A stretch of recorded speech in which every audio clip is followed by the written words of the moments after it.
ये बात अक्सर बहुत हैरान करती है कि दुनिया की सबसे लंबी रूल बुक मतलब जिसमें करीब 1,46,000 शब्द हैं, उसका सबसे शक्तिशाली और सबसे अहम पन्ना पूरी किताब खत्म होने के बाद अपनाया गया था। ये सुनने में थोड़ा अजीब लगता है ना? हाँ, अजीब तो लगता है, क्योंकि आमतौर पर जब कोई भी किताब लिखी जाती है तो उसका परिचय या जो प्रस्तावना होती है वो सबसे पहले तैयार की जाती है। बिल्कुल। और जब बात भारत के संविधान की आती है तो कहानी एकदम पलट जाती है। आज की हमारी इस गहरी चर्चा में हम भारत के संविधान की प्रस्तावना, जिसे अंग्रेजी में प्रियम्बल कहते हैं, उसकी गहराइयों में उतरने वाले हैं। जी, और हमारे पास जो स्रोत हैं उनके आधार पर ये समझना सच में बहुत दिलचस्प है कि कैसे एक पूरे देश का भविष्य, उसकी नीतियां और उसकी आत्मा महज एक पन्ने पर उतार दी गई। एकदम सही। एक बहुत ही मशहूर न्यायविद हुए हैं एन.ए. पालकीवाला। उन्होंने इस प्रस्तावना को संविधान का पहचान पत्र यानी आइडेंटिटी कार्ड कहा था। और जब वो इसे पहचान पत्र कहते हैं तो उसका एक बहुत गहरा मतलब है। मान लीजिए कोई इंसान इतना बड़ा संविधान नहीं पढ़ सकता, जो कि बहुत स्वाभाविक है। हाँ, कोई कैसे पढ़ेगा इतना बड़ा दस्तावेज? बिल्कुल।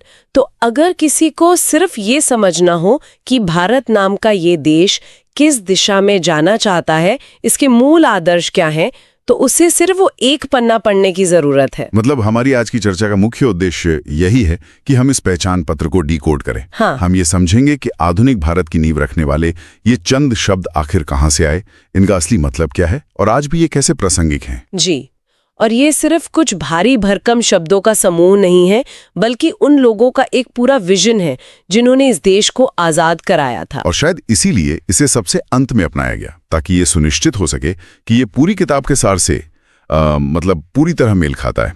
लेकिन मैं इसके इतिहास के बारे में सोच रहा हूँ, ये शब्द अचानक से तो हवा से नहीं आए होंगे। नहीं, बिल्कुल नहीं। तो अगर हम 1947 से पहले के उस दौर में जाएं, जब देश आजाद भी नहीं हुआ था, तब इस विचार का जन्म कैसे हुआ? इसके लिए हमें 13 दिसंबर 1946 के उस ऐतिहासिक दिन में जाना होगा। दिल्ली में कड़ाके की ठंड थी और संविधान सभा का काम बस शुरू ही हुआ था। अच्छा। तब पंडित जवाहरलाल नेहरू ने सभा में एक उद्देश्य प्रस्ताव पेश किया था। इसे अंग्रेजी में ऑब्जेक्टिव्स रेजोल्यूशन कहा जाता है। I beg to move this resolution. It is a resolution of the future, a pledge and an undertaking. तो क्या ये कोई कानूनी ड्राफ्ट था? नहीं, ये कोई साधारण कानूनी ड्राफ्ट नहीं था।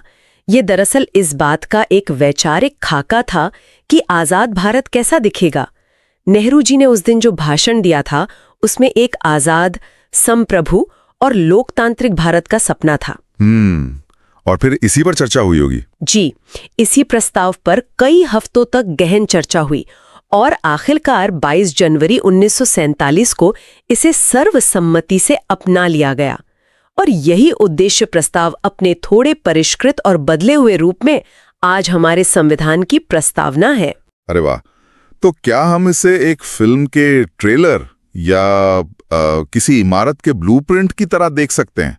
मतलब इमारत बनने से पहले का नक्शा? बिल्कुल, एक सटीक ब्लूप्रिंट की तरह। तो अगर मैं इस प्रस्तावना के पन्ने को ध्यान से देखूं, तो मुझे लगता है कि इसे मोटे तौर पर कुछ हिस्सों में बांटा जा सकता है। हमारे स्रोतों के हिसाब से भी इसके 4 मुख्य तत्व हैं। हाँ, आपने इसे बहुत ही सटीकता से डिकोड किया है। अगर हम पहले तत्व की बात करें तो वो है अधिकार का स्रोत। प्रस्तावना की शुरुआत ही इन जादुई शब्दों से होती है, हम भारत के लोग। We the people of India. Exactly. यह सिर्फ एक वाक्य नहीं है, मतलब ये अपने आप में एक बहुत बड़ी क्रांति है, क्योंकि इससे पहले भारत पर ब्रिटिश राजशाही का शासन था। जी, कानून वहां की संसद और राजा या रानी बनाते थे। तो हम भारत के लोग कहकर संविधान निर्माताओं ने यह साफ कर दिया कि अब इस देश को चलाने की ताकत किसी विदेशी सत्ता से नहीं मिल रही है। ये ताकत सीधे भारत की जनता के हाथों में है। 100% की बात, ये सीधे तौर पर जनता की संप्रभुता का ऐलान था। अब अगर हम इसके दूसरे तत्व पर आएं, जो ये तय करता है कि भारतीय राज्य की प्रकृति कैसी होगी। राज्य की प्रकृति मतलब देश का नेचर कैसा होगा? हाँ, प्रस्तावना बहुत स्पष्ट रूप से घोषणा करती है कि भारत एक संप्रभु, समाजवादी, धर्मनिरपेक्ष, लोकतांत्रिक और गणराज्य होगा। एक मिनट, मुझे यहाँ थोड़ा टोकना पड़ेगा। जी कहिए। अगर हम स्रोत सामग्री को गहराई से खंगालें तो एक बहुत ही बड़ा विरोधाभास सामने आता है, जो सुनने वालों के लिए भी बहुत तार्किक सवाल होगा। कौन सा सवाल? ये जो समाजवादी यानी सोशलिस्ट और धर्मनिरपेक्ष यानी सेक्युलर शब्द हैं, ये दोनों शब्द तो मूल प्रस्तावना में थे ही नहीं। इन्हें तो बहुत बाद में 1976 में 42 में संविधान संशोधन के जरिए जोड़ा गया था। हाँ, ये सच है। तो क्या इसका मतलब ये निकाला जाए कि 1976 से पहले भारत एक धर्मनिरपेक्ष या समाजवादी देश नहीं था? यहाँ सबसे हैरान करने वाली बात यह है कि ऐसा बिल्कुल नहीं है। ये एक बहुत ही लाजवाब सवाल है और इसका जवाब इतिहास और कानून दोनों की गहराइयों में छिपा है। तो आखिर सच्चाई क्या है? सच तो ये है कि भले ही ये दो शब्द 1976 तक प्रस्तावना में स्पष्ट रूप से नहीं लिखे गए थे, लेकिन इनकी आत्मा और इनका पूरा ढांचा संविधान में पहले दिन से ही मौजूद था। मतलब ये भावनाएं पहले से थी? बिल्कुल।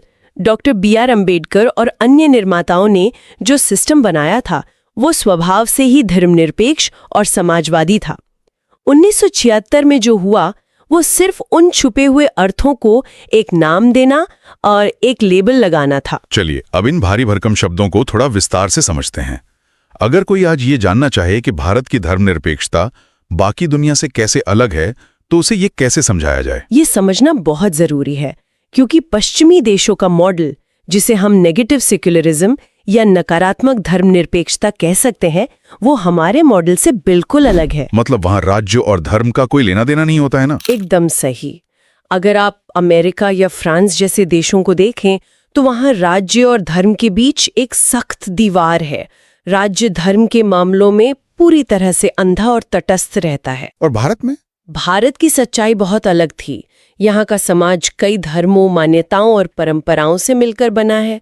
इसलिए भारतीय संविधान ने सकारात्मक धर्मनिरपेक्षता यानी पॉजिटिव सेक्युलरिज्म को अपनाया। इसका मतलब सर्वधर्म संभाव वाली बात? जी, इसका सीधा सा अर्थ है कि राज्य सभी धर्मों को समान सम्मान देगा और उन्हें पनपने के लिए समान रूप से सुरक्षा प्रदान करेगा।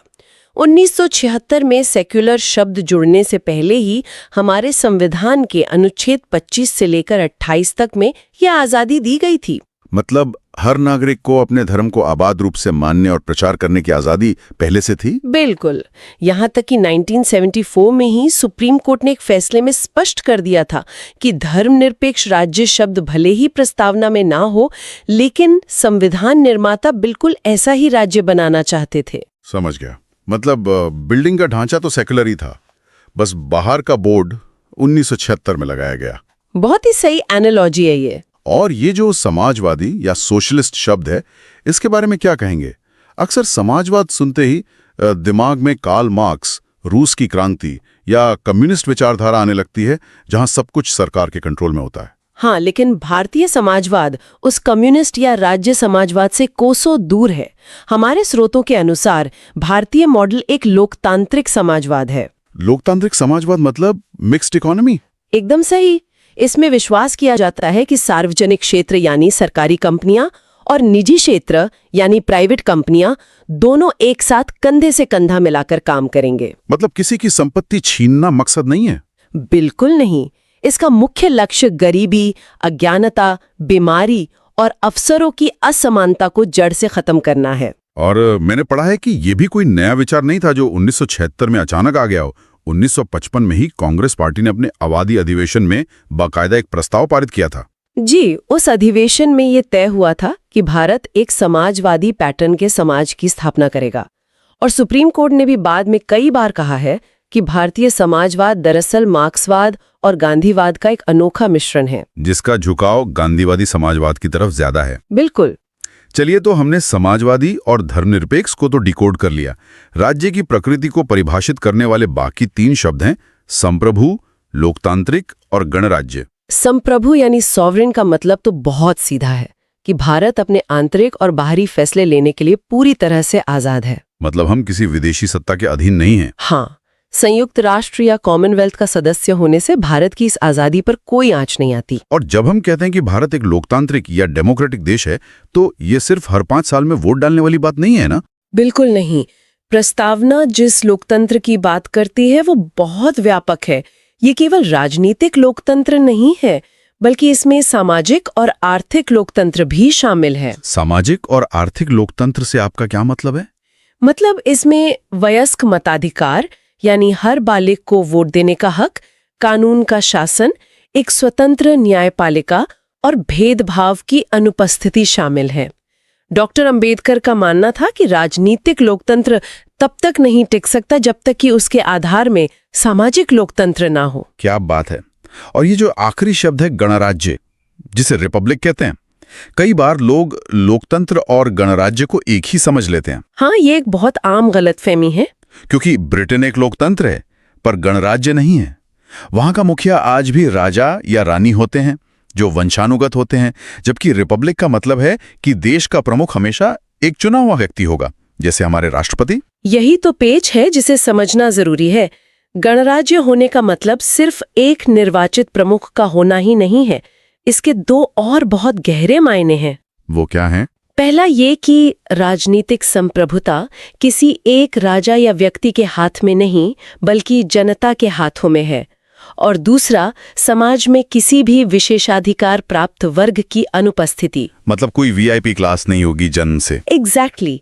इसका मतलब है कि देश का हर सार्वजनिक पद, चाहे वो चपरासी का हो या राष्ट्रपति का, बिना किसी भेदभाव के हर नागरिक के लिए खुला है। यहाँ पर बात सच में बहुत दिलचस्प हो जाती है, क्योंकि राज्य की प्रकृति तय होने के बाद अब सवाल आता है कि ये राज्य अपने नागरिकों को क्या देना चाहता है। और यहीं से संविधान के उद्देश्यों की बात आती है। जी, और ये उद्देश्य 4 बहुत ही भारी शब्दों में पिरोए गए हैं: न्याय, स्वतंत्रता, समानता और बंधुता। ये सिर्फ आदर्श नहीं है, ये वो वादे हैं जो भारत राज्य अपने हर नागरिक से करता है। अगर हम न्याय या जस्टिस से शुरुआत करें तो आमतौर पर न्याय सुनते ही हमारे दिमाग में अदालत का कमरा और जज का हथौड़ा आता है, लेकिन प्रस्तावना जिस न्याय की बात कर रही है वो कानूनी मुकदमों से कहीं ज्यादा व्यापक है।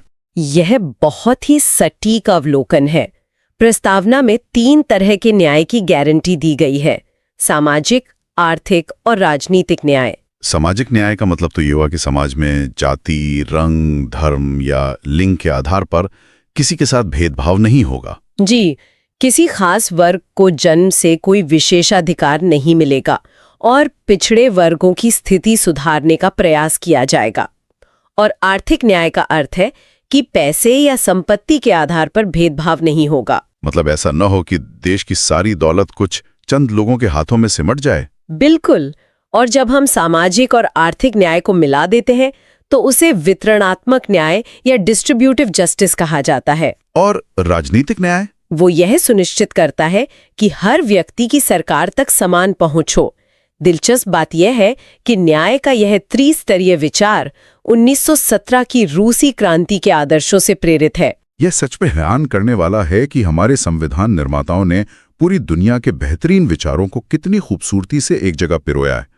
रूसी क्रांति से हमने न्याय लिया और फ्रांसीसी क्रांति से हमने अगले 3 महान आदर्श लिए: स्वतंत्रता, समानता और बंधुत्व, लिबर्टी, इक्वालिटी और फ्रेटर्निटी। बिल्कुल। लेकिन यहाँ स्वतंत्रता यानी लिबर्टी को लेकर अक्सर एक बहुत बड़ी गलतफहमी देखने को मिलती है। लोग सोचते हैं कि आज़ादी का मतलब है कि मैं जो चाहूं वो कर सकता हूं, मुझे कोई रोक नहीं सकता। हाँ, लेकिन प्रस्तावना ऐसी किसी बेलगाम आज़ादी की वकालत नहीं करती। स्वतंत्रता का अर्थ ये जरूर है कि लोगों की गतिविधियों पर कोई अनुचित प्रतिबंध ना हो, लेकिन इसका मतलब ये कतई नहीं है कि आप कुछ भी करने के लिए आज़ाद हैं। मतलब आज़ादी सीमाओं के भीतर है। जी, आपको अपने विकास के अवसर मिलेंगे, लेकिन आपको ये आज़ादी संविधान द्वारा तय की गई सीमाओं के भीतर ही इस्तेमाल करनी होगी। आपकी आज़ादी वहीं खत्म हो जाती है जहां से किसी और की आज़ादी का हनन शुरू होता है। और शायद इसीलिए स्वतंत्रता के तुरंत बाद समानता यानी इक्वालिटी का जिक्र है। हमारे मौलिक अधिकारों में अनुच्छेद 14 से 18 तक नागरिक समानता की पूरी गारंटी दी गई है, जिसमें कानून के सामने सब बराबर हैं। बिल्कुल। छुआछूत जैसी कुप्रथाओं का अंत भी इसी समानता का हिस्सा है। मुझे यहाँ डॉक्टर B.R. अम्बेडकर का वो मशहूर भाषण याद आ रहा है, जिसका जिक्र हमारे स्रोतों में बहुत प्रमुखता से किया गया है। उन्होंने इन तीनों मतलब स्वतंत्रता, समानता और बंधुत्व को एक त्रिमूर्ति कहा था, union of Trinity. Ambedkar ji का वो विश्लेषण आज के समय में और भी ज्यादा प्रासंगिक हो गया है।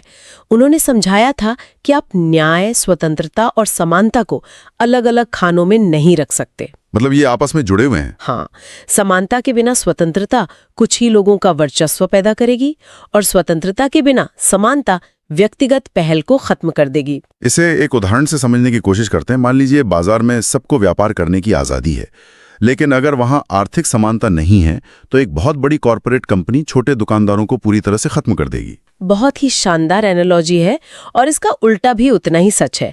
अगर आप स्वतंत्रता को पूरी तरह छीन लें और सिर्फ समानता थोपने की कोशिश करें तो लोगों की कुछ नया करने की इच्छा ही मर जाएगी। और इस संतुलन को बनाए रखने का जो गोंद है वो है बंधुत्व यानी फ्रेटर्निटी। हाँ। अगर हम इसे आज के परिप्रेक्ष्य में देखें तो बंधुत्व केवल एक फील गुड विचार नहीं है। जी, प्रस्तावना कहती है कि बंधुत्व दो चीजें सुनिश्चित करेगा।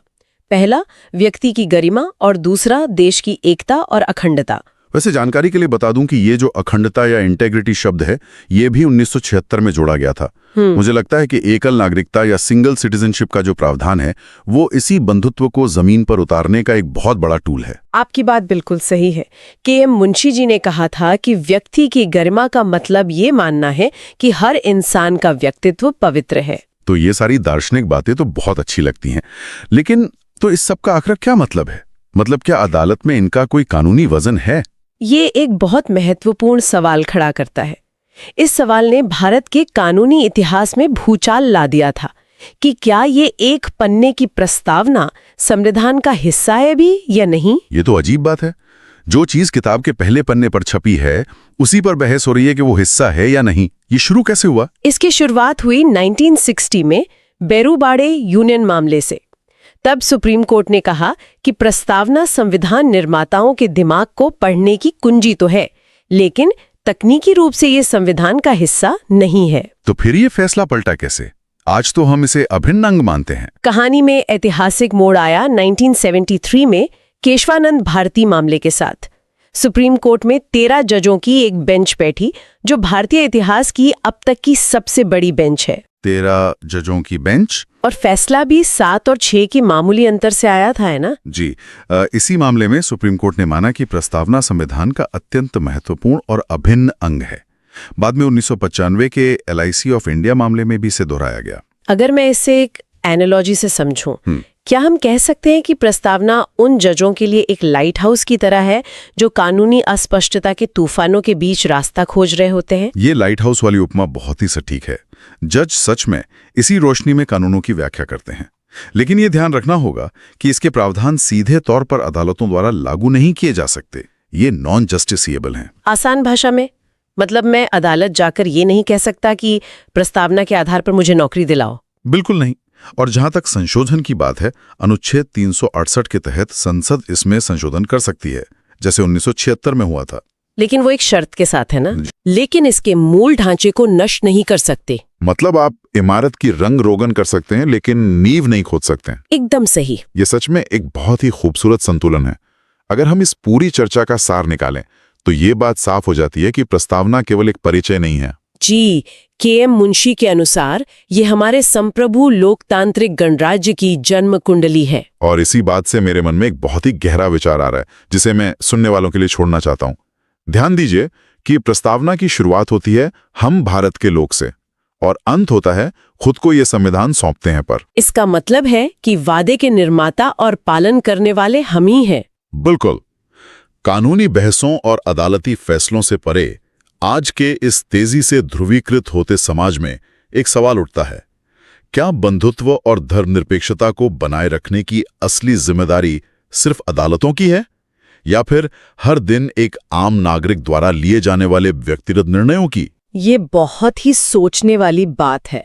आखिरकार क्या असली संविधान अदालत की मोटी किताबों में बचता है या हमारे आपसी बर्ताव में? ये एक ऐसा विचार है जिस पर हर किसी को खुद मनन करना चाहिए। आज की इस गहरी चर्चा में बस इतना ही।